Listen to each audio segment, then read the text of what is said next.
1757 খ্রিস্টাব্দে বাংলার শেষ নবাব সিরাজউদ্দৌলা যখন পলাশী প্রান্তরে ব্রিটিশদের হাতে পরাজিত এবং নিহত হন, তখন সমগ্র বাংলার শাসনভার ব্রিটিশ ইস্ট ইন্ডিয়া কোম্পানির হাতে চলে যায়। অস্তমিত হয়ে যায় বাংলার স্বাধীনতার সূর্য।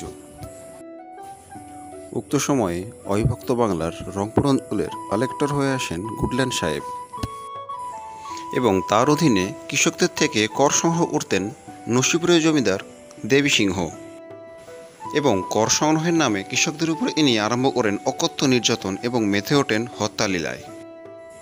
সমগ্র উত্তরবঙ্গের কৃষকদের উপর অকথ্য অন্যায় এবং অত্যাচারের বিরুদ্ধে সর্বপ্রথম অস্ত্র ধারণ যিনি করেছিলেন তিনি হলেন ক্ষণজন্মা দুর্ধর্ষ এক নারী।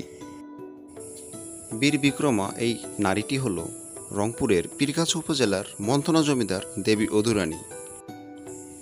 তাঁর বলিষ্ঠ নেতৃত্বে রংপুর, দিনাজপুর সহ অবিভক্ত বাংলার সমগ্র উত্তরবঙ্গে ছড়িয়ে পড়ে এই কৃষক প্রজা বিদ্রোহ।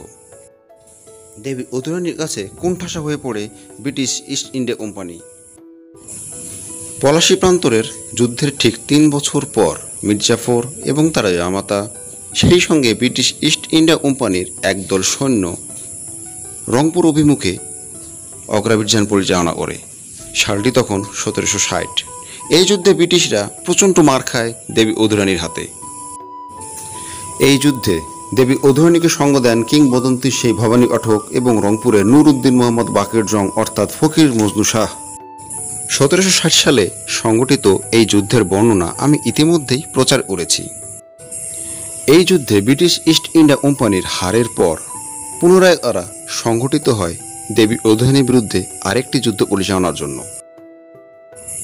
তারই প্রেক্ষিতে ব্রিটিশ ইস্ট ইন্ডিয়া কোম্পানি অত্যাধুনিক সমরাস্ত্রে সজ্জিত হয়ে মুর্শিদাবাদ থেকে অগ্রসর হয় রংপুর অভিমুখে।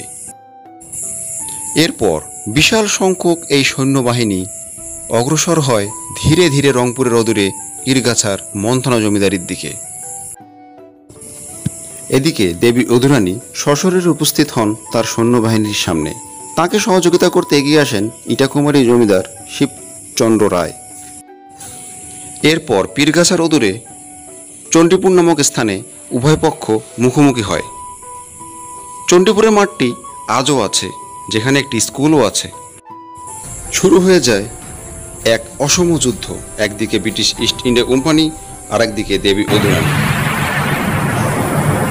নবযুবা দেবী অধুরানী খোলা তরবারি হাতে যুদ্ধের মাঠে সশরীরে ঝাঁপিয়ে পড়েন।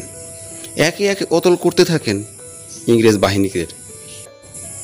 বীর বিক্রমে লড়াই করতে করতে যুদ্ধের মাঠেই প্রাণ ত্যাগ করেন দেবী অধুরানী, ইটাকুমারী জমিদার শিবচন্দ্র রায় এবং অগণিত দেশভক্ত সৈনিক। সালটি তখন 1783 ফেব্রুয়ারি মাস, বৃহস্পতিবার, 9 তারিখ।